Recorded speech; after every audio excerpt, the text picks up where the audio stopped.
छोटा ही प्रार्थना से स्टार्ट करेंगे हम। एक ओंकार, फिर प्रार्थना, एक गहरी लंबी सांस अंदर।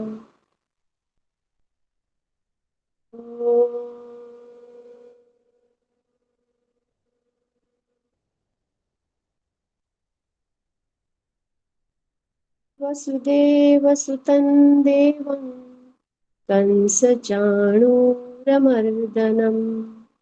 देवकी परमानन्दं कृष्णं वन्दे जगद्गुरुम्। मन ही मन हम संकल्प करेंगे, हम पूरे मन से और अपना 100% देके नेट चेयर ऐप क्लियर करेंगे। धीरे से अपनी दोनों हथेलियों को रब करेंगे, आंखों को ऊपर रखेंगे, हल्के से आंखें खोलेंगे। So good afternoon and welcome in today's class. तो आज का हमारा रिवीजन लेक्चर है। अगर किसी ने पेन और पेपर साथ में नहीं लिया है तो प्लीज आप साथ में रखिए। और ये रिवीजन लेक्चर है तो हम ज्यादा डिटेल में नहीं जाएंगे, शॉर्ट में सब अपने अपने पॉइंट्स बनाएंगे, ताकि ये लास्ट में LMR जो बोलते हैं ना, लास्ट मोमेंट रिवीजन, उसमें ये सभी के काम आए। एकदम शॉर्ट में या तो 2 या 3 पेज में एकदम शॉर्ट में सब अपने पॉइंट्स लिखते जाएंगे। ओके, पेन पेपर रेडी रखिए, पॉइंट्स लिखते जाएंगे। मैं दूसरे भी पॉइंट्स बोलने वाली हूँ, वो भी आपको लिखने पड़ेंगे, राइट। सो हमारा टॉपिक है paper 1 unit 9 people development and environment. ये सब पॉइंट्स हमने कवर अप किए हैं। तो पहले तो कॉन्सेप्ट ऑफ पीपल था, मतलब पीपल की डेफिनेशन है और पॉपुलेशन क्या है। तो मैं और एक बात बताना चाहती थी, एक पॉइंट में आप लिख लीजिए। एक सिंगल बेस बोलते हैं ऑर्गेनिज्म, ऑर्गेनिज्म से स्टार्ट होता है। एक सिंगल क्या बोलते हैं, ऑर्गेनिज्म मतलब सिंगल पर्सन। एक मिनट में आपको पॉइंट लिखवा देती हूँ, आप प्रॉपर वो पॉइंट लिख लीजिए। पहले तो ऑर्गेनिज्म, फिर बहुत सारे ऑर्गेनिज्म मिलके पॉपुलेशन बनाते हैं, फिर बहुत सारी पॉपुलेशन मिलके एक कम्युनिटी बनाती है। आप एरो करके ऐसे शॉर्ट में लिखते जाइए, राइट। और कम्युनिटी मिलके पूरी इकोसिस्टम बनाती है, और इकोसिस्टम ही हमारे डिफरेंट डिफरेंट इकोसिस्टम मिलके एक पूरा बायोस्फीयर क्रिएट करते हैं। ओके, ये एक शॉर्ट पॉइंट हो गया। ऑर्गेनिज्म, पॉपुलेशन, कम्युनिटी, इकोसिस्टम और पूरा बायोस्फीयर, ये एक शॉर्ट पॉइंट साइड में लिख के रख दीजिएगा। एक बार बता अभी दीजिए प्लीज। यस, फोटो भी अगर चाहिए मैं लास्ट में डाल दूंगी, मुझे एक बहुत अच्छा मिला था। पहले organism, that is a single organism, जैसे कि हिरन, राइट। बहुत सारे हिरन मिलके हिरन की पॉपुलेशन बनाते हैं। फिर दूसरी सारी भी पॉपुलेशन, मतलब हिरन है, आदमी है, दूसरे भी सब मिलके कम्युनिटी जो एक साथ मिलके रहते हैं, बहुत सारी पॉपुलेशन मिलके कम्युनिटी बनाती है। कम्युनिटी जो पर्टिकुलर एरिया में या तो जगह पे रहती है, पूरी इकोसिस्टम कहलाती है। और इकोसिस्टम बहुत सारी बनके पूरा हमारा बायोस्फीयर या तो हमारा अर्थ, राइट। ये आप एरो एरो करके लिख लीजिए। ओके, आगे चले हम। जी मैम। या रिवीजन में हम डिटेल में नहीं जाएंगे, आप शॉर्ट में लिखिए कि इकोलॉजी वर्ड किसने कॉइन किया था, अर्नस्ट हैकल। ओके, कभी कभी एग्जाम में अर्नस्ट भी नाम नहीं दिया रहता है, मतलब इकोलॉजी वर्ड हैकल या तो टेंसली या ऐसे पूछते हैं, तो आपको दोनों वर्ड याद रखने पड़ेंगे, इकोलॉजी अर्नस्ट हैकल या तो खाली हैकल। ओके, और एनवायरमेंट वर्ड कहाँ से आया है, सभी को याद है ना। Environment is a French word और उसके दो है, वो भी साइड साइड में लिख लीजिए। एनवायरोनर, देखिए यहाँ पे लिखा है, और कभी कभी एक एन भी रहता है, दोनों करेक्ट है। ENVIRO, या तो NER, both are correct. Okay, ये उसके ओरिजिन वर्ड है, फ्रेंच। और ओरिजिन कभी ऐसे ही पूछते हैं कि कौन सी लैंग्वेज से आया है, फ्रेंच से, ग्रीक से, लैटिन से। ओके, और बाजू में और एक लिख लीजिए, population. Population has come from Latin word, और उसके दो है, पॉपुलर, POLLUERE। जो मैं बोलती हूँ आप साइड साइड में प्लीज शॉर्ट नोट्स बना के एक पूरा पेज ही रख लीजिए, आपको लास्ट में बहुत काम आएगा, राइट। और दूसरा एक वर्ड है POLLUTIO, both are Latin word, polluere and पोल्यूटीआईओ।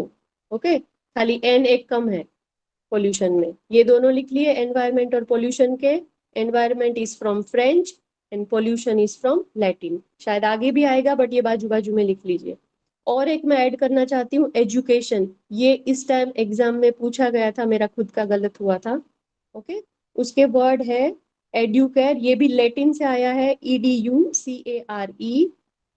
लिख रहे हैं ना सभी? एक कोई कंफर्म कर दीजिए, क्योंकि ये बहुत बार पूछते यस हैं ऐसे मैम। क्वेश्चन। और यस जी मैम। मैम, यस थोड़ा मैम। सा थोड़ा सा स्लो कर दीजिए बस, बाकी तो यस, समझ में आ रहा है। जी ठीक है। मैम, थोड़ा सा बस स्लो कर। यस, एनवायरमेंट लिख लिया। एनवायरोनर या तो एनवायरोनर, डबल एन, फ्रेंच से आया है। पॉल्यूशन फ्रॉम लैटिन, POLLUERE या तो POLLUTIO। ओके। और थर्ड है एजुकेशन, जिससे जो ओरिजिन हुआ है वो लैटिन वर्ड है, और उसके स्पेलिंग दोनों लिख लीजिए। जो ओरिजिन वर्ड है एड्यूकेयर, EDUCARE, और दूसरा है EDUCATIO। तीनों वर्ड लिख लिए एक साइड में। आगे चले हम। मैम एक बार फिर से बता दीजिए। एजुकेयर, एजु तीन है ना, वो दो ही लिखे हैं। एड्यू, हाँ एड्यूक्यो, मतलब EDUCATIO, एन नहीं है पीछे सेकंड वर्ड में। ओके, एड्यूकेयर है, और सेकंड है EDUCATIO। And third one? नहीं, थर्ड नहीं, दो ही ओके। है। Base okay. Word Latin. तो एनवायरमेंट, पोल्यूशन एंड एजुकेशन, ये तीनों आप साइड में लिख लीजिएगा। और ये जो है साइंटिस्ट के नाम, मैंने एक और स्लाइड आगे आएगी, उसमें हमने सब साइंटिस्ट के नाम लिखे, वो तब लिख लीजिएगा। चले आगे चले। मैम एजुकेशन भी लैटिन है क्या वर्ड? सॉरी। एजुकेशन वर्ड भी Yes. कहाँ से डिराइव हुआ है, लैटिन लैंग्वेज से? Yes, education and environment are from, sorry, education and pollution are from Latin and environment is from French. Okay, और environment का मीनिंग बाजू में लिख लीजिए, to surround. Okay, ये environment है। Yeah, in biology and ecology, the environment is all about natural material है, जो living things है, जैसे कि सनलाइट वगैरह, वो सब चीजें, सब सब जो भी है हमारे आजू बाजू, that all things are covered in environment. ये इकोलॉजी का है। इकोलॉजी के हमने साइंटिस्ट अभी देखा, राइट? सॉरी, ये इकोलॉजी के साइंटिस्ट अभी लिख रहे हैं, तो साइड में लिख लीजिए, the term ecology was coined by Ernst Haeckel. लिख लिया होगा सभी ने। और 1869 भी बाजू में ही लिख लीजिए, कब कॉइन हुआ था वो वर्ड। ओके। इकोलॉजी क्या है? तो ऐसी ब्रांच है that deals with the relation of organisms to one another and their physical surrounding. मतलब जो हमारे आजू बाजू में हवा है, सनलाइट है, जो भी चीज है जो हमें सराउंड करती है, उनका रिलेशन एक ऑर्गेनिज्म के साथ, अगर ऑर्गेनिज्म खुद को कंसीडर करे तो हमारी आजू बाजू की चीजों के साथ हमारा रिलेशन। ओके, ये सिंपल डेफिनेशन है, वो भी पूछी जाती है, राइट? तो इकोसिस्टम क्या है? एक सिस्टम हमने देखा था, ऑर्गेनिज्म, फिर पॉपुलेशन, कम्युनिटी और इकोसिस्टम। तो बहुत सारी कम्युनिटी जहाँ मिलजुल के एक साथ रहती है, एक ही वातावरण में, एक ही लैंडस्केप में, बहुत सारी मतलब कम्युनिटी साथ में रहती है, that is known as ecosystem. Okay. Ecosystem contains biotic और living as well as abiotic भी साथ में रहती है। धूल, मिट्टी, पत्थर, बहुत सारी चीजें हमें सराउंड करती है। तो वो सब चीजें, और लिविंग थिंग्स, मतलब हम रहते हैं तो साथ में दूसरे बहुत सारे एनिमल्स, पेड़ पौधे जो भी है, दैट आर लिविंग थिंग्स। तो सब मिलजुल के जहाँ साथ में रहते हैं, that is known as eco system. Okay, आगे चले। पास नहीं हो रहा है ना? No ma'am. क्योंकि आज हम पूरा रिवीजन करेंगे, क्वेश्चनिंग आज नहीं करेंगे। कल का भी लेक्चर फ्री है, तो कल हम पूरी क्वेश्चनिंग करेंगे, राइट? तो आज हम पूरा रिवीजन में लेते हैं, कल हम क्वेश्चनिंग करेंगे। हिंदी में डिस्क्राइब करने की जरूरत है, क्योंकि मैं बोल भी तो हिंदी में ही रही हूँ। तो अगर किसी को चाहिए तो आप आराम से पढ़िए, क्योंकि स्लाइड्स तो है ही। साथ में आप शॉर्ट नोट्स बनाए, इसलिए मैं रिवीजन लेक्चर ले रही हूँ कि आप नोट्स बना के रखिए, अगर नहीं बनाए हैं तो। ओके। डिफरेंट इकोसिस्टम, अभी हमने देखा कि what are ecosystem.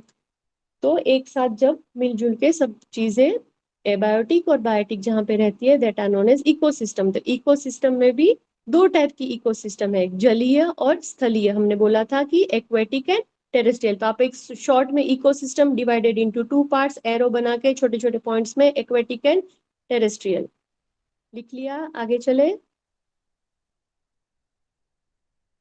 Ji ma'am. जितने शॉर्ट में नोट्स बनाएंगे उतना ही आपको इजी रहेगा, या 3 या 4 पेज में मैक्सिमम पूरा एक आपका टॉपिक कवर हो जाना चाहिए, राइट। तो आपको फटाफट रिवीजन में ये काम आएगा। ओके, अभी हमने क्या बोला, 2 टाइप के इकोसिस्टम है, टेरेस्ट्रियल एंड एक्वेटिक, मतलब जलीय और स्थलीय। तो अगर टेरेस्ट्रियल है, लैंड है, तो उसमें भी 2 टाइप के हैं। उसमें ही आप डिवीजन करके 2 पार्ट करके लिख लीजिए, grassland ecosystem, mountain ecosystem. Okay,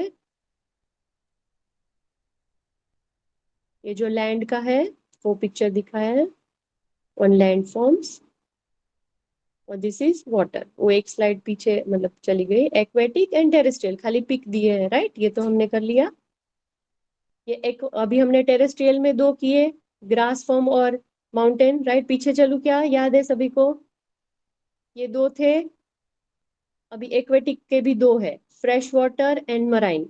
वहां पे ही नीचे एरो करके 2 उसमें डिवीजन कर दीजिए, fresh water ecosystem, marine ecosystem. यहाँ तक सभी को क्लियर है? पॉइंट्स बन गए सभी के एकदम शॉर्ट में? जी मैम। आगे चले? यस। ओके, अभी बायो डाइवर्सिटी। बायो मतलब, एक बायो का बेसिक वर्ड है लिविंग थिंग, डाइवर्सिटी मतलब वेराइटी या तो विविधता। ओके, तो इसमें आगे हम कवर करेंगे कि क्या क्या वेराइटीज है, राइट। इसमें हमारे पॉइंट्स है food chains and food webs. तभी हमने अच्छे से सीखा था कि जो चेन रहती है वो एक सिंगल लाइन में जाती है, और वेब है वो इंटरकनेक्टेड, ऐसे जाले की तरह रहती है, राइट। तो फूड चेन में मेन कौन कौन पार्ट्स आते हैं, प्रोड्यूसर्स, कंज्यूमर्स और डिकम्पोजर्स, ये आप लिख लेंगे। बायोडाइवर्सिटी, फिर food chain and food web, और फिर फूड चेन में प्रोड्यूसर्स, कंज्यूमर्स और ये 3 मेन पार्ट बनाते हैं, राइट। फिर कंज्यूमर्स के अंदर भी सब डिवीजन है, तो आप थोड़ी सी जगह पहले से ही रख दीजिए, हम उधर ही सब पार्ट लिख लेंगे, फिर आगे मतलब प्रॉपर रहेगा आपका चार्ट, राइट। देखिए प्रोड्यूसर्स में क्या है, ग्रीन प्लांट्स या तो वनस्पति जो भी है, that are known as producers. क्योंकि कोई भी दूसरे वनस्पति के सिवा कोई भी एनिमल्स, या जैसे कि हम भी बोले ह्यूमन बींग्स, कोई भी खुद का खाना खुद नहीं बनाता। The basic source of food is plants और उसके प्रोडक्ट्स, राइट। कंज्यूमर्स, कंज्यूमर्स है, मैंने बोला था जगह छोड़ दीजिए थोड़ी, 3 टाइप के कंज्यूमर्स आते हैं, तो हम आगे देखेंगे। देखिए ये पिक है, प्रोड्यूसर ये सब प्लांट्स है, कंज्यूमर जो भी इनको, जो एक दूसरे को खाते हैं, राइट। और ये डिकम्पोजर्स है, उनके पिक्चर्स भी डाले थे लास्ट टाइम। इसमें किसी को डाउट है? जो डिकम्पोज करके लिविंग थिंग को वापस मिट्टी में या तो उसके ऑर्गेनिक फॉर्म में कन्वर्ट करते हैं, they are known as decomposers. और एक बार जब मेरा लेक्चर हुआ था तब किसी ने मुझे पूछा था व्हाट आर डिट्राइटिवोरस। ओके, तो मेनली डिफरेंस डिट्राइटिवोरस और डिकम्पोजर्स में यही है कि डिकम्पोजर्स रहते हैं वो बैक्टीरिया और फंगी माने जाते हैं, और डिट्राइटिवोरस वो वुडलाइज या तो अर्थवर्म, जो ना प्रोसेस डिकेइंग की उनको छोटे छोटे टुकड़ों में तोड़ के करते हैं। जैसे कि प्लांट टिश्यू है, उनको एकदम छोटे छोटे छोटे पार्ट में तोड़ देते हैं ताकि वो मिट्टी में मिल जाए। और जो डिकम्पोजर्स रहते हैं वो उनको रोट करते हैं या तो सड़ाते हैं। ये उनका बेसिक डिफरेंस है, डालते हैं दोनों को एक ही चीज में। पर अगर स्पेसिफिक वर्ड हम बोलना चाहिए डिट्राइटिवोरस और डिकम्पोजर्स का, तो यही डिफरेंस है उसका। ओके, देखिए कंज्यूमर्स में आपने जगह छोड़ी है, वहां पे लिख दीजिए herbivorous, carnivorous and omnivorous. Herbivorous मतलब शाकाहारी, मांसाहारी और सर्वाहारी, जो दोनों खाते हैं, veg and non veg. Herbivorous में एग्जांपल दिए हैं grasshopper, rabbit, squirrel, deer, panda, elephant, कुछ भी हम बोल सकते हैं, हिप्पोपोटेमस, सब सब वेज वेज है इसमें। जो प्लांट्स वगैरह घास या सब खाते हैं, दे आर हर्बीवोरस। कार्निवोरस में जो हर्बीवोरस के ऊपर डिपेंडेंट है, जो खाली मांस ही खाते हैं, that are tiger, lion, hawk, wolf, ogres, ये सब। ओके, फिर ओमनीवोरस मतलब ह्यूमंस, बेयर्स, क्रो भी ओमनीवोरस ही है, वो भी दोनों चीजें खाते हैं। बहुत सारे हैं एनिमल जो ओमनीवोरस है, या तो प्लांट्स को भी कंज्यूम करते हैं डायरेक्ट, या तो मांस भी खाते हैं, या तो शिकार करके भी खाते हैं, राइट। क्लियर है? फास्ट नहीं जा रहा है? अगर फास्ट जा रही हो तो आप बोल दीजिए। नो मैम, ओके ठीक है। ओके ना, क्योंकि शॉर्ट पॉइंट में ही लिखने और खाली हमें रफ सब रिवीजन हो जाए। ओके, आगे चले। जी मैम। यार डिकम्पोजर्स में अभी मैंने डिस्क्राइब किया। डिकम्पोजर्स क्या है? Fungi and bacteria are known as decomposers. और इनवर्टिब्रेट्स जिनमें वर्टिब्रल कॉलम नहीं होता उनको इनवर्टिब्रेट्स जनरली माना जाता है, जैसे कि वर्म्स और इंसेक्ट रहते हैं उनमें नहीं रहते, तो they are all come under invertebrates, right. और ये लोग कहाँ से एनर्जी लेते हैं? दूसरे डेड चीजें रहती है उनको खा के, या तो उनके ऊपर डिपेंडेंट रहते हैं, उनको तोड़ के ये वैसे एनर्जी लेते हैं सर्वाइव करने के लिए। ओके, देखिए फूड चेन क्या है? सीधी है। सन है, सन में से ग्रीन प्लांट्स एनर्जी लेते हैं, उनको छोटे छोटे दूसरे जीव खाते हैं, या ग्रीन प्लांट्स को, उनको उनसे थोड़े बड़े जीव जो कि क्या बोलते हैं कार्निवोरस है, वो उनको कंज्यूम करते हैं। वैसे वैसे करके फिर डिकम्पोजर्स तक की सीधी चेन जाती है, सिंगल लाइन, उसको हम चेन कहेंगे।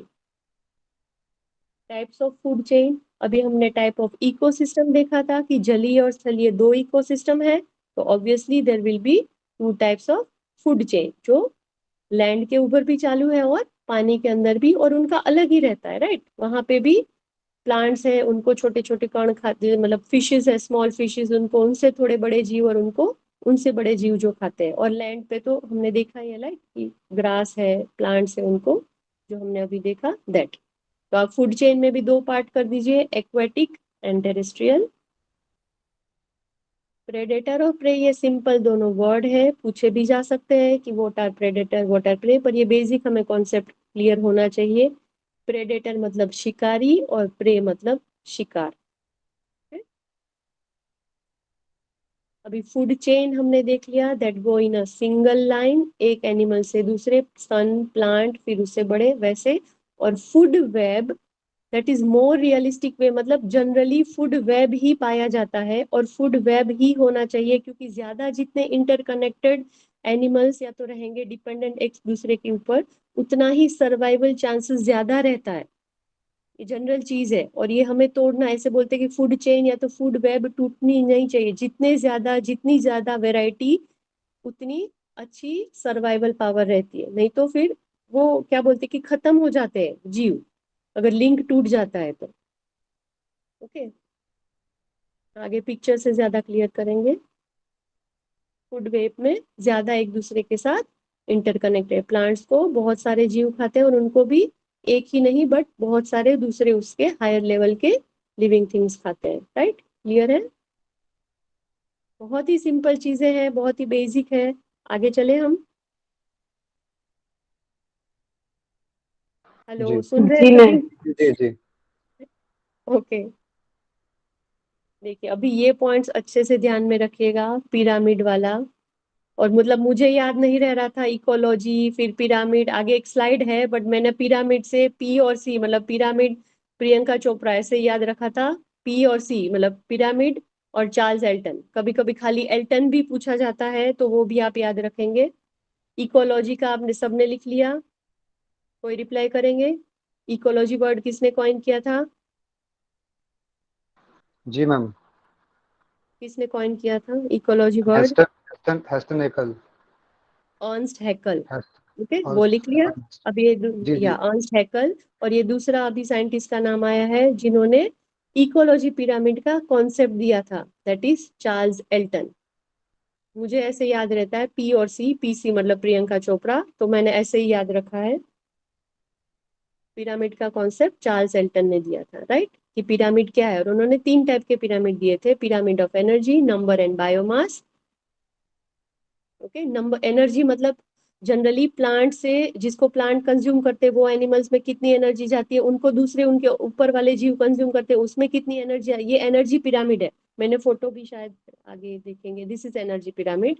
ओके, नंबर पिरामिड मतलब कितने नंबर्स है, जो बेसिक लेवल पे है, जो ग्रास कंज्यूम करते हैं वो कितने नंबर है, उनको जो कंज्यूम करते हैं उनका नंबर। और जनरली ये पिरामिड कैसे है?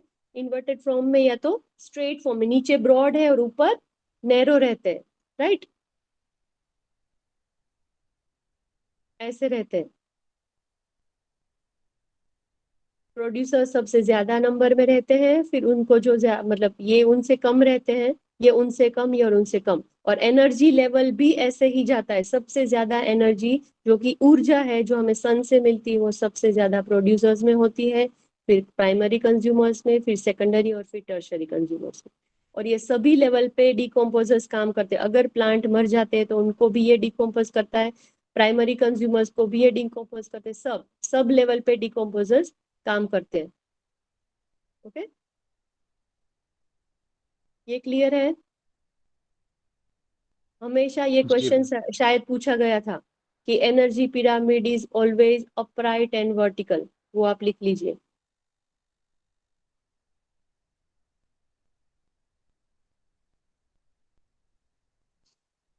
और नंबर पिरामिड रहता है वो कभी कभी इन्वर्टेड भी रहता है, राइट? मतलब एक ट्री है, उसके ऊपर बहुत सारे बर्ड्स रहते हैं और बर्ड्स के ऊपर बहुत सारे छोटे छोटे छोटे छोटे सूक्ष्म जीव रहते हैं, right? That is number pyramid कभी कभी इन्वर्टेड रहता है, वो भी आप यहाँ साइड में लिख लीजिए।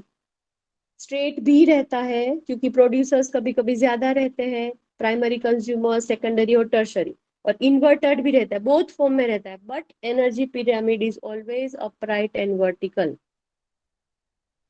लिख लिया? नंबर पिरामिड क्या रहता है? सॉरी, नंबर पिरामिड दोनों हो सकते हैं, अपराइट भी हो सकते हैं, इन्वर्टेड भी हो सकते हैं, but energy pyramid is always upright and vertical. Upright मतलब सीधा, वर्टिकल भी सीधा, स्ट्रेट ही रहते हैं, ऊपर ब्रॉड नीचे और ऊपर नैरो। ओके, ये ऐसे। बट नंबर पिरामिड उल्टा भी हो सकता है। मैंने बोला ना, एक पेड़ है उसके ऊपर बहुत सारे बर्ड्स रहते हैं और बर्ड्स के ऊपर बहुत सारे सूक्ष्म जीव रहते हैं। सो नंबर एक पेड़, ज्यादा बर्ड्स और उसके ऊपर ज्यादा ज्यादा वो कीड़े रहते हैं ना, small insects, that is number. तो दोनों तरीके से हो सकते हैं। ओके, ये एनर्जी पिरामिड अभी हमने डिस्क्राइब किया कि सन की एनर्जी ज्यादा से ज्यादा प्रोड्यूसर, फिर उसमें से ट्रांसफर होके जो उनको कंज्यूम करते हैं वैसे आगे जाती है। क्लियर है? हम आगे चले कि वापस इसको एक्सप्लेन करूं? मैम क्लियर है। या ये रिव्यू है अभी तक हमने जो पढ़ा, राइट? ये सब डेफिनेशंस है हमने जो अभी कवर अप की। Environment, ecology, ecological footprint, species, population, community, ecosystem. वापस आए, इकोसिस्टम वाज गिवन बाय, और ये एस का मतलब इकोसिस्टम आर्थर टेंसली ने दी थी 1935, वो भी अभी लिख लीजिए, थर्ड साइंटिस्ट का नाम। इसको याद रखने के लिए मैंने ऐसे किया था कि कोई भी सिस्टम हो, बेसिक कहाँ से स्टार्ट होती है, तो मैंने अल्फाबेटिकल सिस्टम को ए से स्टार्ट होती है तो इसका नाम है आर्थर टेंसली। कोई भी सिस्टम बेसिक ए से, मतलब बेसिक लेटर अल्फाबेट का ए है तो सिस्टम ए से स्टार्ट होती है, दैट इज आर्थर टेंसली। मैंने ऐसे याद रखा था। तो तीनों साइंटिस्ट के नाम कौन रिपीट करेगा? अभी नीरज जी आप ही कर दीजिए। जी, फर्स्ट जो इकोलॉजी दिया था वो हम्म, अर्नेस्ट हैकेल ने दिया था, 1869 में दिया था। Yes yes. और जो हमारा दूसरा ये हमारा इकोलॉजी, इकोसिस्टम दिया है इनने, आर्थर पिरामिड, टेंसली ने हाँ, 1935 में। या और जो और पिरामिड दिया पिरामिड, था हमारा, वो चार्ल्स हेल्टन ने दिया था, चार्ल्स हेल्टन। हाँ यस, सी से, yes, Charles Elton. Very good, ये तीनों हो गए। ओके, जी मैम। आगे चले, ये खाली हिंदी में ही है ये सब definition. What is ecotone? Ecotone मतलब हम कभी कभी ऐसे एरिया में जाते हैं, बहुत बड़ा घना जंगल है और तुरंत ही घने जंगल के बाद एक पूरा ऐसे ग्रास लैंड चालू हो जाता है, राइट? तो वो जो डिफरेंस है दोनों के बीच में, राइट, उनको हम इकोटोन या तो एज इफेक्ट भी बोलते हैं। मतलब an ecotone is a transitional area of vegetation between two different plant communities. एक फॉरेस्ट है, एक ग्रास लैंड है। फॉरेस्ट में बड़े बड़े पेड़ रहते हैं, पेड़ रहते हैं, और इसमें घास रहती है, राइट? तो उनको हम क्या बोलेंगे? इकोटोन। और उनकी जो इफेक्ट है, जो बॉर्डरिंग कम्युनिटीज बीच में जो आती है, दैट इज एज इफेक्ट। और ये एक वर्ड है बायोटिक कंपोनेंट, दैट इज, तब भी मैंने बोला था लिविंग, बायो मतलब लाइफ, तो जो भी लिविंग थिंग है दैट इज बायोटिक या तो लिविंग कंपोनेंट। उसमें हमने 3 देखे थे, ये सब वही है जो अभी हमने आगे देखे। ए बायोटिक में water, light, wind, soil, humidity, mineral gases सभी ए बायोटिक में आ जाते। ये भी आप छोटी मतलब साइड में लिख लीजिए, biotic, abiotic with example.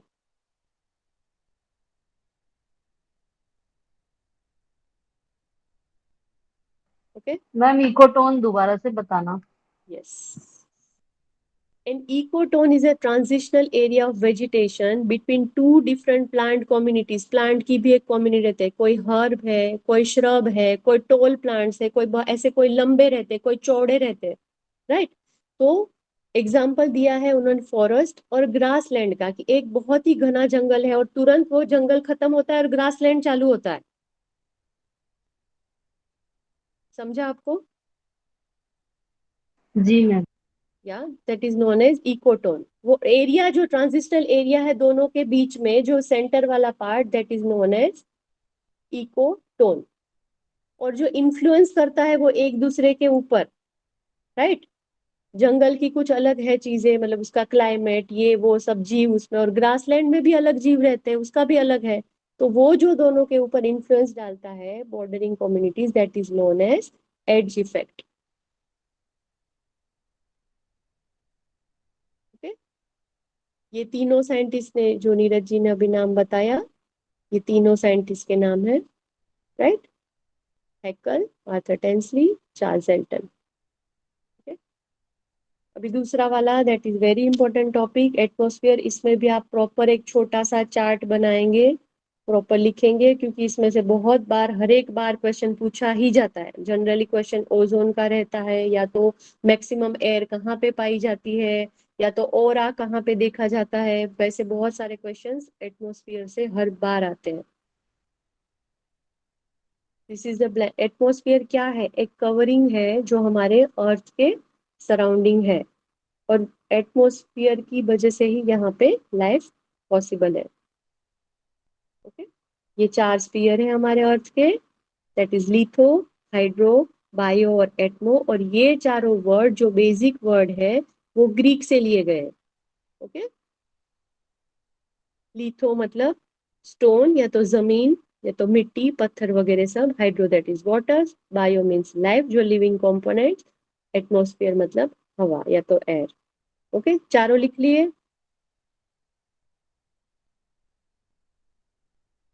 पास नहीं हो रहा है ना?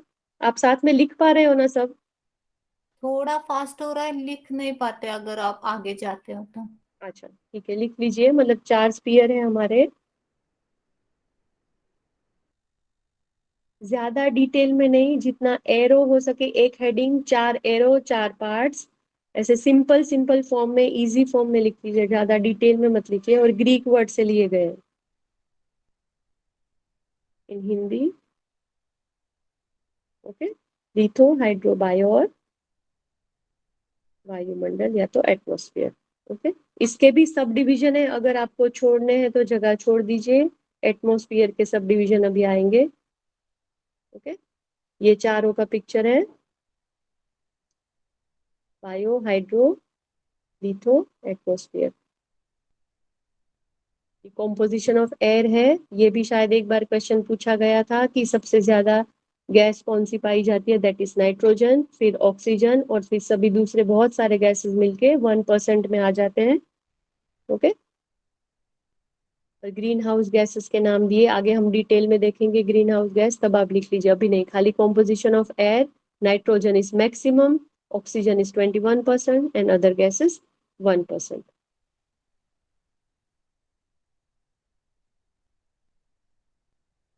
ये सेम वही है, नाइट्रोजन 78, ऑक्सीजन 20.9, दैट इज 21%, और 0.9 मतलब बाकी सब गैस जो अदर गैसेस हैं, कार्बन डाइऑक्साइड, नियन, हीलियम, मीथेन, क्रिप्टॉन, सब सब उसमें आ जाते हैं, ओजोन भी।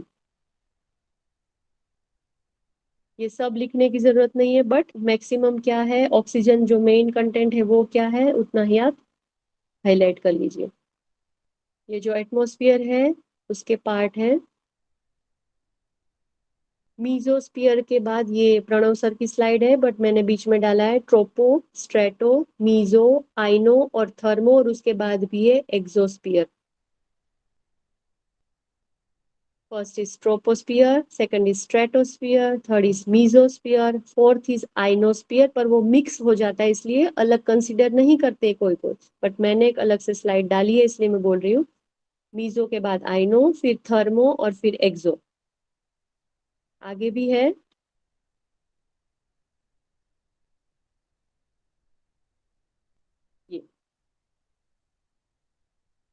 ओके हमने तब भी देखा था कि जैसे जैसे हाइट बढ़ती है तो ट्रोपोस्फियर में पहले टेम्परेचर कम होता जाता है, फिर स्ट्रेटोस्फियर में वापस टेम्परेचर बढ़ने लगता है, गर्मी बढ़ने लगती है, ऐसे इन्वर्टेड फॉर्म में ऊपर नीचे होते रहते हैं टेम्परेचर। जब हमने लेक्चर लिए थे तब हमने इसके ऊपर बहुत ज्यादा डिटेल में डिस्क्रिप्शन दिया था, राइट। खाली नाम आपने सबने लिख लिए? जी ma'am. Okay layers of atmosphere ये है, आपको नाम लिखने हैं। ओके आगे हम देखेंगे एक एक स्लाइड में, तब आप साइड में लिख लीजिएगा एक एक का स्पेशलिटी। ओके ट्रोपोस्फियर अपनी सबसे नजदीक वाली या तो नीचे की लेयर है, सबसे ज्यादा गैसेस या तो एयर इसमें पाए जाते हैं, ये क्वेश्चन पूछा गया है। Contain 75% of air. ओके और जैसे जैसे हाइट बढ़ती है वैसे वैसे टेम्परेचर घटता जाता है, इसलिए हिल स्टेशन वगैरह पे जाते हैं तो हमें ज्यादा हाइट वाली चीजों पे ठंडी लगती है, राइट। ये 11 to 18 किलोमीटर तक अपना ट्रोपोस्फियर है। ओके ये इसकी मेन है, मेन पॉइंट्स आप लिख लीजिए।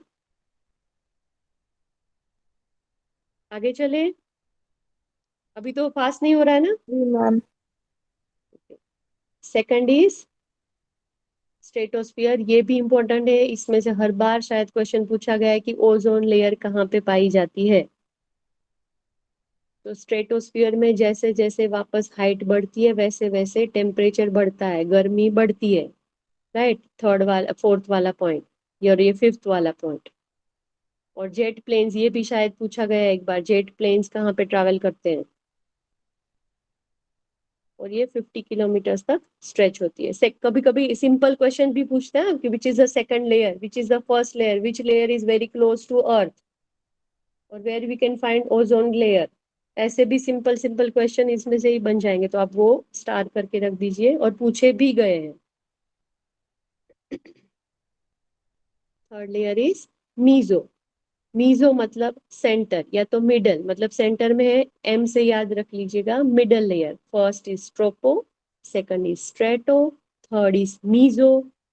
ओके मिडल वाली मीजो, और इसमें भी सबसे कोल्डेस्ट लेयर है, ये एक स्टार करके रख दीजिए। और कभी कभी मीटियोर्स आते हैं, मालूम है ना, मतलब अपने यूनिवर्स में बहुत सारे मीटियोर्स ट्रैवल करते हैं, और कभी कभी ऐसे सुना भी होगा कि एक मीटियोर हमारे अर्थ की तरफ बढ़ रहा है, बट वो आने मतलब एटमोसफियर में एंटर होता है, धीरे धीरे धीरे धीरे वो ठंडा हो जाता है। क्यों? क्योंकि ये लेयर में टेम्परेचर डिक्रीज होता है, बहुत ही ठंडा होता है, ये -86 डिग्री तक ये जाता है। इसलिए जो मीटियोर है वो आग का गोला है, वो अपने एटमॉस्फेयर में जब एंटर होता है तब मीजोस्फीयर में वो जब ट्रैवल करता है तो धीरे धीरे धीरे वो ठंडा हो जाता है, राइट। मतलब अपने अर्थ को नुकसान नहीं होता, वो आता भी है तो वो आग का गोला नहीं रहेगा, वो ठंडा हो जाएगा। क्यों? Because this is the coldest layer. Okay और इसमें टेम्परेचर डिक्रीज होता है, -86 डिग्री तक ये जाता है। आइनोस्फियर मैंने बोला ये बहुत ही पतला लेयर है, एक्सट्रीमली थिन लेयर, इसलिए कभी कभी अगर हम चार्ट देखें तो आइनोस्फियर को कंसिडर भी नहीं किया जाता है, बट ऐसे एग्जाम में पूछा गया है कि where you can see aurora. Aurora northern pole में जनरली देखा जाता है, फ्री रेडिक आयन रहते हैं उसमें, ऐसे सन की लाइट ज्यादा साइंटिफिकली मुझे नहीं मालूम, बट ऐसे रिफ्लेक्शन देते हैं, ऐसे ग्रीन ब्लू रेड और ऐसे ऑरा दिखता है। आप नेट पे जाएंगे तो आपको अच्छे से पिक्चर देखने को मिलेंगे, अरोरा बोलते हैं, वो पोलर रीजन में देखने को मिलता है, राइट। ये एक उसका हाईलाइट पॉइंट है, वो आप मार्क करके रख दीजिए। और एकदम थिन लेयर है, वो भी एक अच्छा पॉइंट है, वो भी आप लिख लीजिए कि thinnest layer of atmosphere that is ionosphere. Okay ये इसमें आइनोस्फियर नहीं है और जनरली मिक्स हो जाता है, इसलिए इसको शायद सर ने ऐसे डाला। थर्मोस्फियर, थर्मल मतलब थर्मो से वर्ड है हमारा गर्म, हीट, तो ये ज्यादा ही गर्म रहता है, वेरी हॉट लेयर, 1000 किलोमीटर तक स्ट्रेच करता है और इसका टेम्परेचर बढ़ता है, राइट। बहुत ही हाई लेवल तक इसमें टेम्परेचर रहता है, और ये हॉटेस्ट लेयर है। विच is the hottest layer? Thermosphere. और विच इज द, और कोल्डेस्ट लेयर कौन सा है? मीजोस्फीयर। यस जो मेन पॉइंट्स है वो आप याद रखिए कि कोल्डेस्ट हॉटेस्ट, ओके, अरोरा कहाँ पाया जाता है, जेट प्लेन कहाँ ट्रैवल करते हैं, राइट, मीटियोर्स कहाँ पे अलग, मतलब मैंने जो बोला था वो मुझे ऐसे याद है थियोरेटिकली, इसलिए मैंने याद रखा था। दिस इज एक्सोस्फियर, सबसे आउटर लेयर कौन से, वैसे भी पूछ सकते हैं ऑप्शन देके। तो एक्सो मतलब सबसे बाहर का, दैट इज एक्सोस्फियर। तो सैटेलाइट्स वगैरह जो साइंटिस्ट छोड़ते हैं that will be in exosphere, जो हमारे अर्थ के आजू बाजू रिवॉल्व करते हैं, राइट। और वो कभी कॉन्ट्रैक्ट भी हो सकता है, एक्सपांड भी होता है, उसके किलोमीटर्स वैसे 3000 किलोमीटर्स तक रहते हैं, बट वो कभी कभी कॉन्ट्रैक्ट और एक्सपांड होता है, ओके। ये इम्पोर्टेंस है, जनरली सभी को मालूम होगा कि हमें सरवाइव करने के लिए एटमॉस्फेयर चाहिए, और उसकी वजह से ही लाइफ अर्थ के ऊपर पॉसिबल है, और वो रेगुलेट करता है हीट को, ओके। वाटर साइकिल भी इसकी वजह से ही चालू है, हमें यूवी रेज से भी प्रोटेक्ट करता है, ओके। मीटियोर से भी प्रोटेक्ट, अभी हमने बोला ना कि अगर मीटियोर्स आए तो वो ठंडे होके फिर अर्थ को ज्यादा नुकसान नहीं पहुंचाते। अभी हमारा नेक्स्ट टॉपिक चालू हो रहा है, अभी तक हमने क्या कवर किया था, कोई बोलेगा?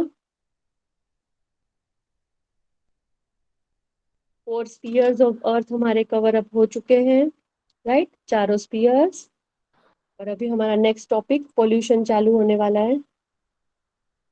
सभी ने पॉइंट्स बना लिए, स्पीड में नहीं जा रहा है ना? जी नहीं मैम। मैम। ओके, चलो पोल्यूशन स्टार्ट करेंगे। ये हमने पहले ही लिख लिया था कि पोल्यूशन वर्ड कहाँ से डिराइव हुआ है, it is from Latin word polluere, okay.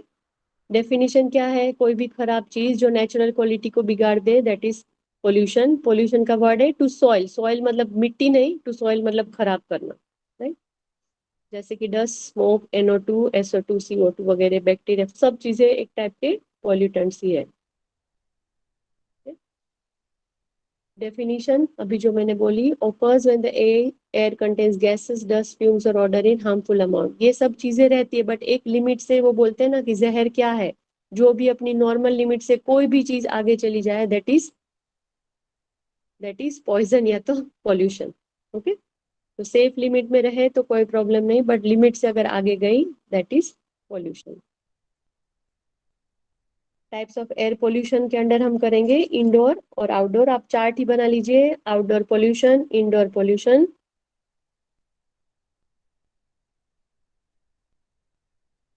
और इसमें टाइप कितने हम कवर अप करने वाले हैं पोल्यूशन में? एयर पोल्यूशन, एक छोटा पहले ऊपर लिख लीजिए, सॉरी मैं बोलना भूल गई, air pollution, water pollution, soil या तो लैंड पोल्यूशन, नॉइज पोल्यूशन और रेडियो एक्टिव पोल्यूशन।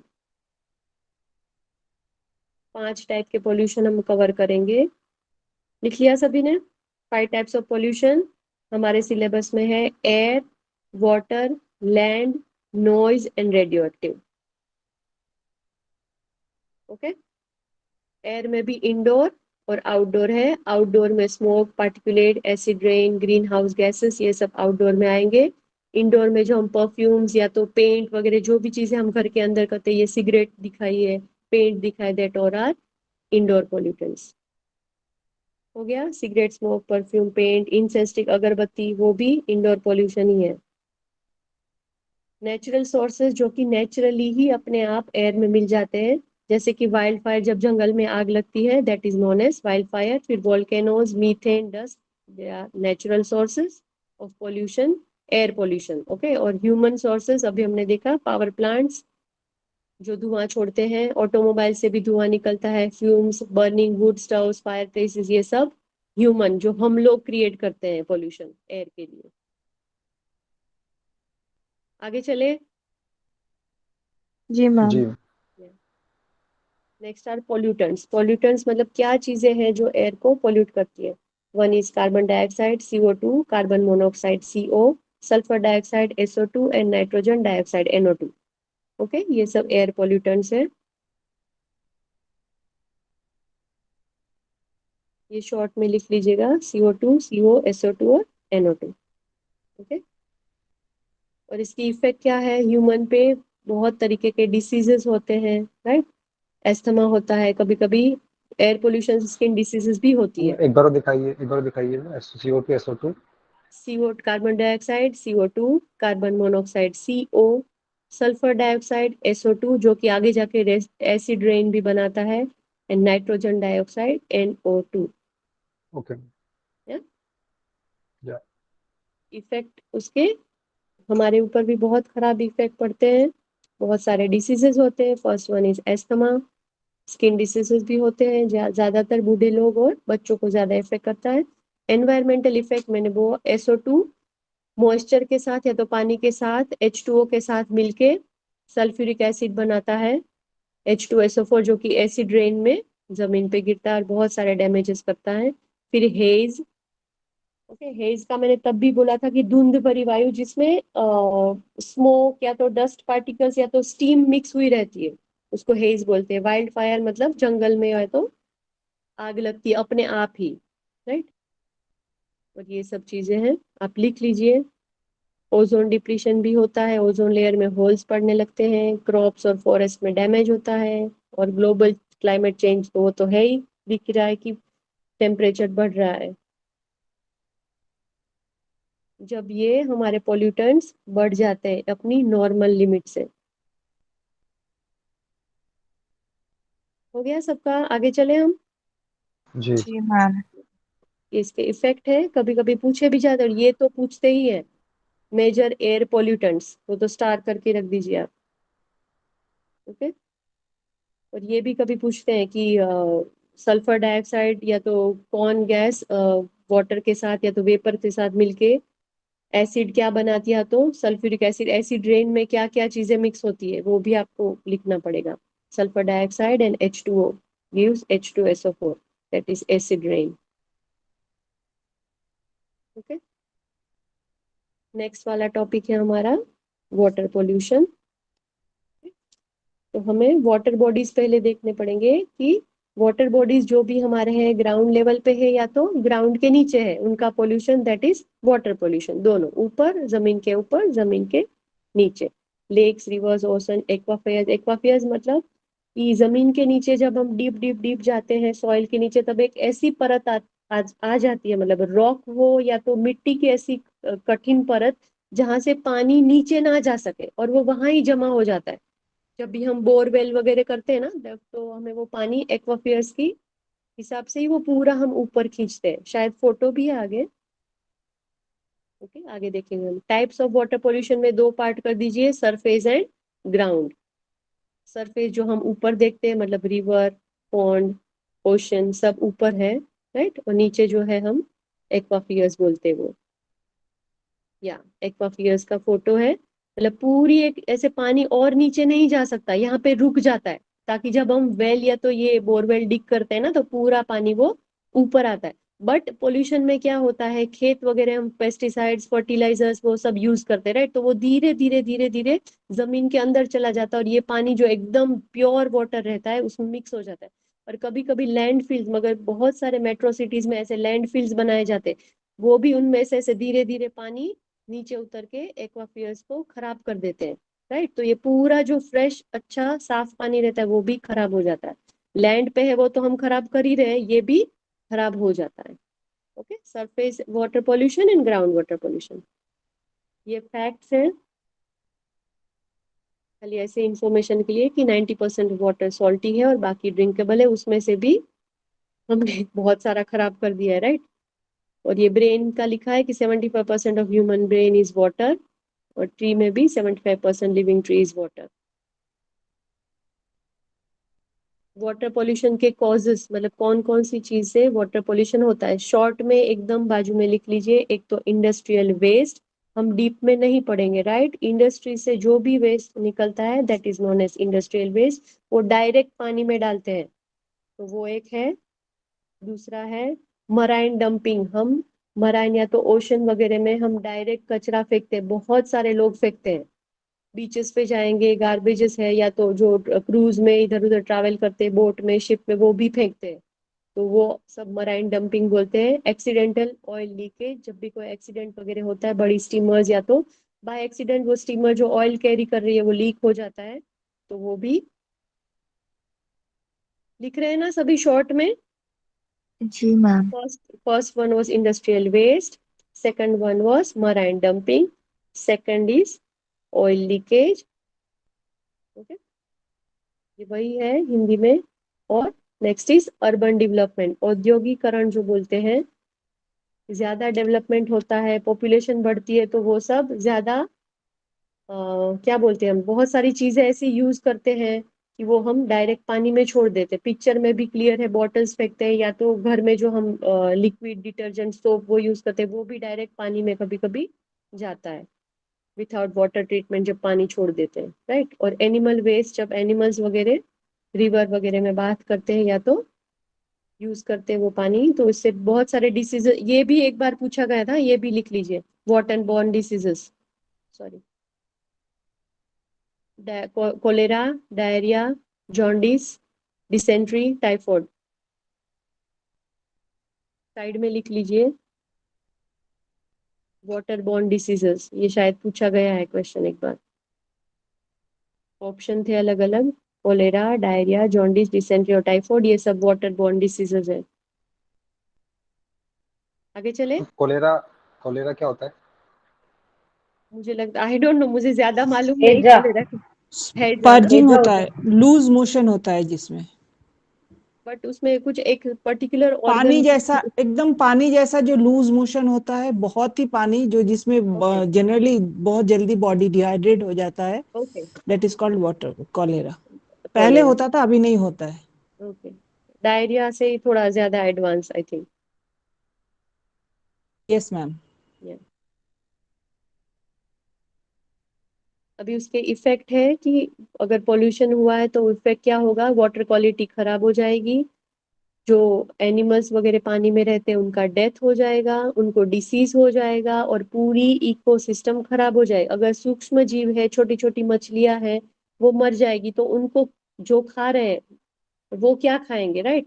एक ऐसे पूरा इकोसिस्टम रहता है जो एक दूसरे के ऊपर डिपेंडेंट रहता है, वो पूरा खराब हो जाएगा अगर पॉल्यूशन बढ़ जाता है तो फर्स्ट वन इज क्वालिटी खराब हो जाएगी, सेकंड डेथ हो जाएगा एक्वाटिक एनिमल्स का, थर्ड इज एक्वाटिक एनिमल्स को डिसीज हो जाएगा, फोर्थ वन इज पूरी इकोसिस्टम खराब हो जाएगी, और दूसरा है यूट्रोफिकेशन. शायद एक बार नीरज जी आपने लास्ट टाइम पूछा था, व्हाट इज यूट्रोफिकेशन. जी. जब कभी कभी ना ऐसे बहुत सारी चीजें, मिनरल्स इसमें मिक्स हो जाते हैं, पानी में बढ़ जाते हैं, जनरली नाइट्रोजन और दूसरा कुछ नाम भूल गई, वो दोनों ज्यादा बढ़ जाते हैं, तो उसमें प्लांट्स, एक अलग टाइप के प्लांट्स बढ़ते हैं. मतलब उनको ऐसे हिंदी में शैवाल या तो आल्गे ब्लूम बोलते हैं, इंग्लिश में तो मुझे मालूम है आल्गे ब्लूम बोलते हैं. पूरा हरा हरा ऐसे हो जाता है, देखा होगा एल्गी, सभी ने. एल्गी. हाँ, वो ब्लूम ब्लूम मतलब बहुत सारा, छोटी जगह अपने पूरा कवर अप कर देता है वो पानी को, ऊपर की सरफेस को, और खुद वो पूरी ऑक्सीजन अब्जॉर्ब करने लगते हैं. तो जो नीचे सूक्ष्म जीव है, छोटी छोटी मछलियां हैं, छोटे छोटे दूसरे भी जीव है, वो डिप्राइव हो जाते हैं, ऑक्सीजन उनको नहीं मिल पाता है, मतलब वो मरने लगते हैं. क्यों? क्योंकि वो पूरा वो कवर अप कर लेते हैं, राइट. उनको लेस ऑक्सीजन मिलती है जो जीव अंदर रहते हैं उनको. तो ये भी एक खराब चीज है, क्योंकि बहुत सारे केमिकल्स इसमें डंप हो रहे हैं पानी में, राइट. तो उससे यूट्रोफिकेशन होता है. ये लिख लिए पॉइंट सभी ने. आगे चले हम. जी. ओके. प्रिवेंशन के लिए क्या कर सकते हैं कि हम पानी डायरेक्ट नहीं छोड़ेंगे, उसका ट्रीटमेंट करके छोड़ेंगे, पोल्यूशन नहीं करेंगे, कुछ भी कचरा नहीं डालेंगे, रूटीन क्लीनिंग भी उसमें नहीं करेंगे, राइट. ये सिंपल चीजें हैं. और हार्मफुल जो बोट्स वो हार्मफुल ऑयल वगैरह यूज करती है वो भी उसमें नहीं चलाएंगे, और साफ सुथरा रखेंगे, right. Some preventive measures by governing bodies, जो हमारी गवर्निंग बॉडीज है उन्होंने कुछ तो रूल बनाया है ताकि हमारा पानी साफ रह सके, राइट. तो वाटर, ये दो आप डेट के साथ लिख लेंगे. वाटर, द वाटर एक्ट या तो prevention and control of pollution, that is water act, वो 1974 में बनाया गया था. और एक दूसरा, the United nation general assembly ने 22 मार्च को first world water day declare किया था 1993 में, 22 मार्च को. ये दो, ये भी शायद पूछा जा सकता है, what is world water day, right. और एक्ट आया था 1974 में प्रिवेंशन और कंट्रोल के लिए. ओके. आगे चले. जी. यहाँ तक हो गया. ये दो डेट्स लिख ली. 1974 में वाटर एक्ट आया था, और 22 मार्च वो तो सभी को मालूम होगा, that is considered as world water day. Okay. अभी लैंड पोल्यूशन, एयर पोल्यूशन देखा हमने, वाटर पोल्यूशन, और third one is land pollution या तो सॉइल पोल्यूशन भी उसे बोलते हैं। ओके, जो हम सरफेस खराब करते हैं, जो हमारे लैंड की earth surface, that is land pollution. Causes है हम कैसे खराब करते हैं, एक तो डिफोरेस्टेशन, मतलब ज्यादा पेड़ काट देते हैं, उससे सॉइल इरोजन भी हो जाता है, राइट। फिर एग्रीकल्चर, ज्यादा एग्रीकल्चर में हम पेस्टिसाइड्स या तो फर्टिलाइजर यूज करते हैं, तो उससे भी मिट्टी की गुणवत्ता खराब हो जाती है। और माइनिंग मतलब खोदना, खनन करना, right. Over crowded land field, वो आगे हमने दिखा, जो कचरा है वो डंप करते हैं, उससे भी खराब होता है। न्यूक्लियर वेस्ट भी डंप करते हैं, सेवेज ट्रीटमेंट की वजह से वो जो खराब है, ट्रीटमेंट के बाद का पानी वो जमीन पे छोड़ देते, उससे भी जमीन खराब होती है। और इंडस्ट्रियल है, मतलब इंडस्ट्रियल एरिया है, वो भी विथआउट ट्रीटमेंट कभी कभी लैंड के ऊपर अपना पानी छोड़ देती है। ये कॉसेस है। ये सबने लिख लिए, शॉर्ट में की लिखना है? दो मैम, ये तो रहने दो। सॉरी,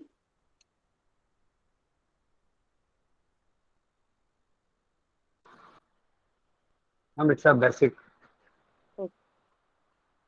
उसके इफेक्ट क्या होंगे अगर ये पोल्यूशन हम करते हैं लैंड का, तो उसके इफेक्ट होंगे कि पूरी मिट्टी खराब हो जाएगी, या सॉइल पोल्यूट हो जाएगी, अनुपजाऊ हो जाएगी। उसकी वजह से एनवायरनमेंट पे भी खराब, अगर पेड़ पौधे उगेंगे नहीं, वो बंजर जमीन हो जाएगी, राइट। फिर उनके वजह से ह्यूमन हेल्थ पे भी इफेक्ट पड़ता है, वो खराब मिट्टी है, राइट। और डिस्ट्रैक्शन ऑफ टूरिस्ट, ऐसे डाला है कि खराब चीजें किसी को भी देखनी पसंद नहीं है। तो अगर खराब या तो बंजर या तो अनुपजाऊ जमीन ऐसी ही पड़ी है, तो अगर कोई टूरिस्ट बाहर से आए तो it is not a good thing to look, right. उनको डिस्ट्रैक्ट हो, ये क्या खराब है, वो भी एक मेंटल इफेक्ट होता है। और वाइल्ड लाइफ पे तो 100% इफेक्ट होता ही, अगर सॉइल पोल्यूटेंट है तो ऐसी खराब चीजें उनके ऊपर रहने लगती है।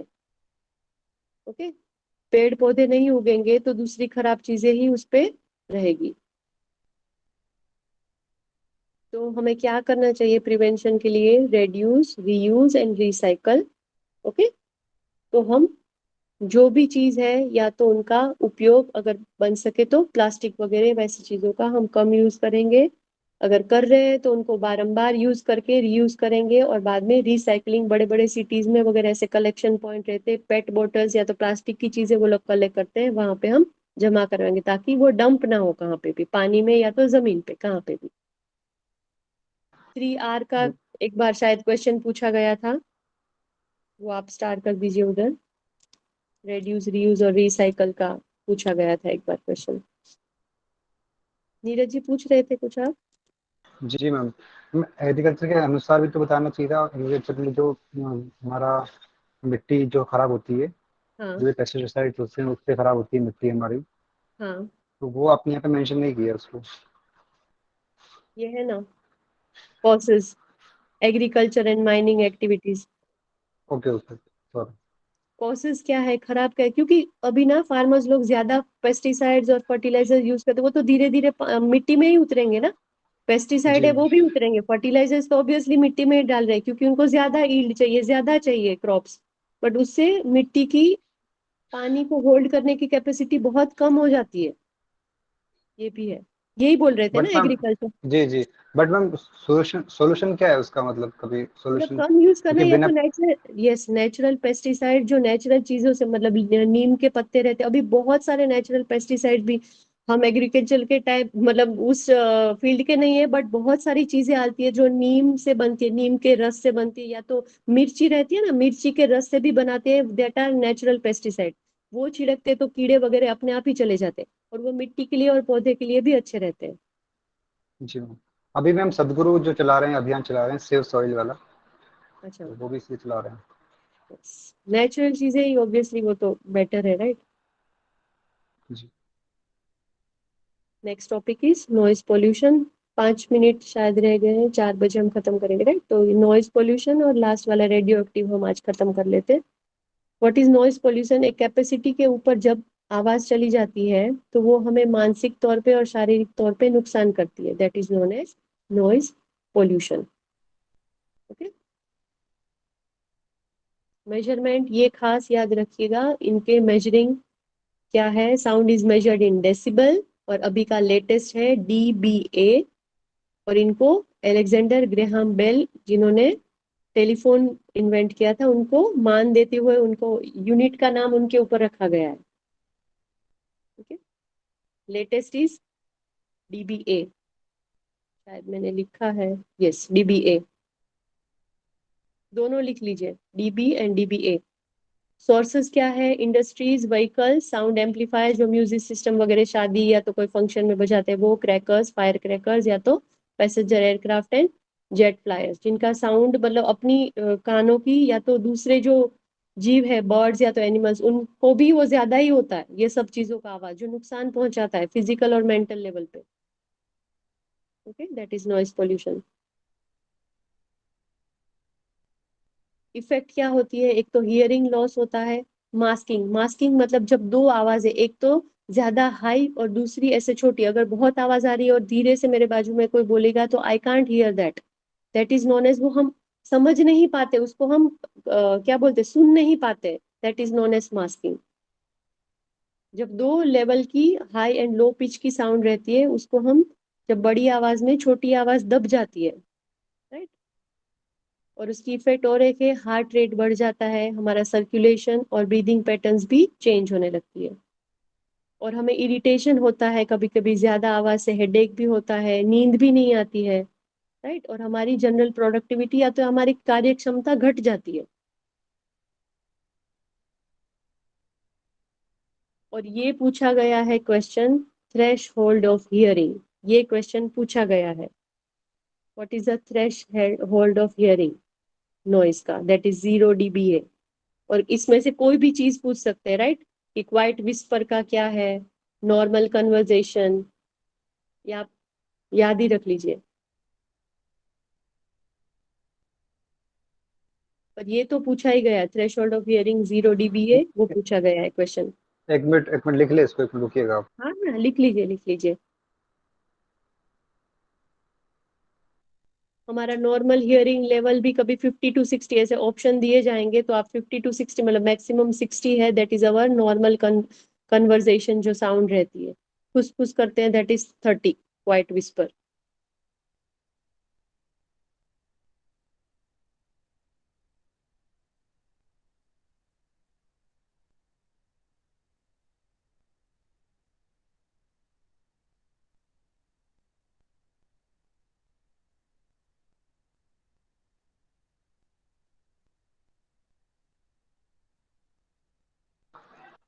What is threshold of hearing? starting point of hearing, that is known as threshold of hearing।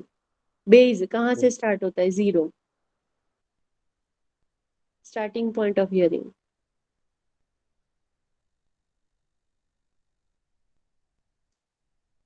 Okay okay, last वाला रेडियो एक्टिव पोल्यूशन, जिसमें से रेडियो एक्टिव रेज निकलते हैं, दैट इज नोन एज, और उससे हमें बहुत ज्यादा नुकसान होता है रेडियो एक्टिव पोल्यूशन से। और सोर्सेस क्या है, मतलब ये पूरा हम नहीं पढ़ेंगे।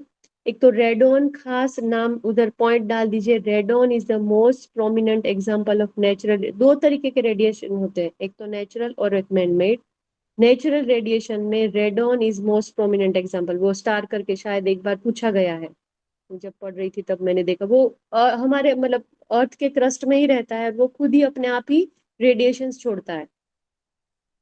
ओके, और बहुत सारी चीजों के यूज के टाइम भी रेडिएशंस अपने आप बाहर निकलते हैं, और ह्यूमन चीजें भी ऐसी है कि न्यूक्लियर पावर प्लांट्स या बहुत, अभी हमने यूक्रेन में देखा था ना कि युद्ध के टाइम पावर प्लांट के ऊपर अटैक हुआ, और मतलब ज्यादा कुछ नहीं हुआ, नहीं तो उसमें से रेडिएशंस निकलते तो बहुत नुकसान होता है उससे, राइट।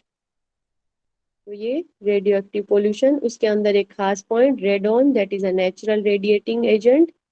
ओके, और रेडियो एक्टिव के इफेक्ट क्या रहते हैं?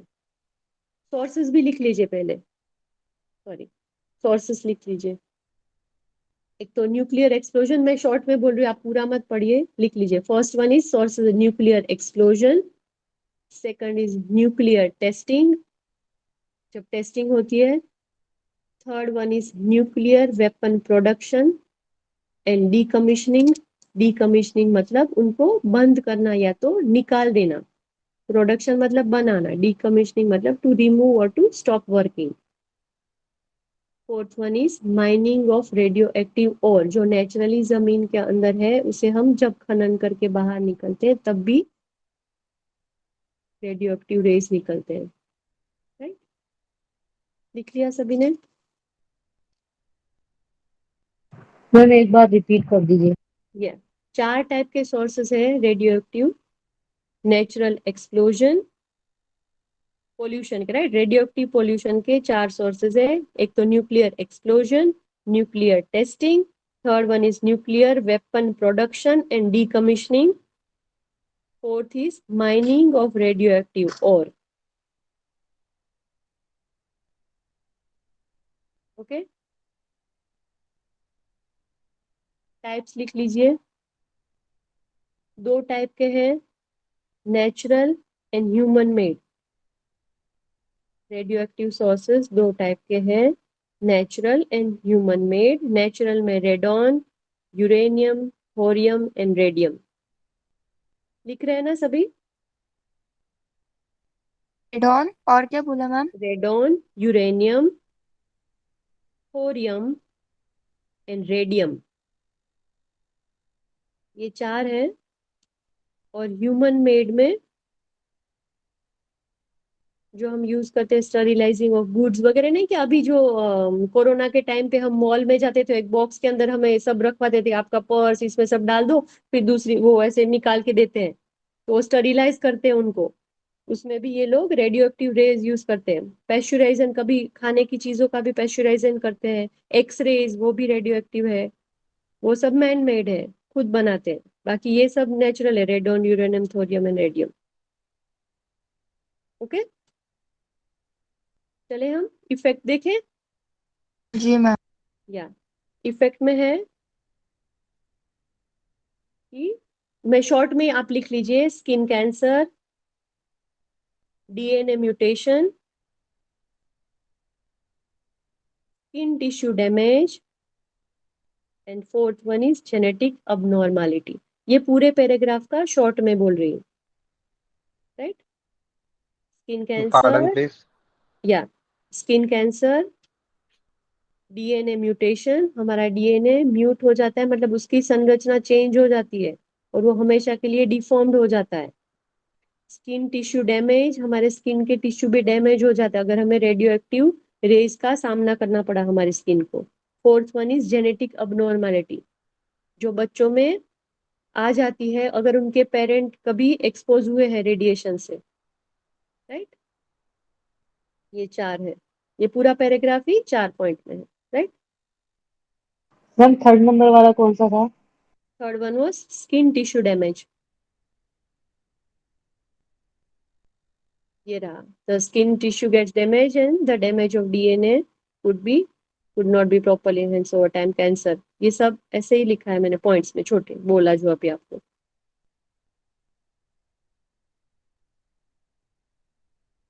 तो यहाँ पे पोल्यूशन हमारा खत्म हुआ। आज स्टॉप करें, फिर वापस कल कंटिन्यू करेंगे, जी शायद मैम। कल खत्म हो जाए। 94 स्लाइड्स हमने कवर अप कर ली, पॉइंट सभी ने बना लिए अच्छे से, शॉर्ट में, एकदम शॉर्ट में, डिटेल में नहीं। वो आपके पास स्लाइड है, आपको जब पढ़नी हो तब। जी मैम। ओके, और अभी जितना हमने कवर अप किया है, प्लीज, मैंने एक 33 पिक्चर्स वाला मेरे खुद के नोट्स भेजे से, वो आप प्लीज पढ़ लीजिए। उसमें लास्ट ईयर के जो पूछे गए वो क्वेश्चंस भी मैंने साइड में मार्क किए हैं, और बहुत सारे एक्स्ट्रा चीजें भी उसमें है। तो अभी तक के जो है हमारा पोल्यूशन तक का, वो आप प्लीज मतलब पढ़ लीजिए उसमें से, तो और आपके माइनर माइनर क्वेश्चंस मतलब आपको समझ में आएंगे कैसे पूछे जा सकते हैं। एटलीस्ट आधा हुआ है तो आधा वो भी पढ़ लीजिए। Okay ma'am. ओके।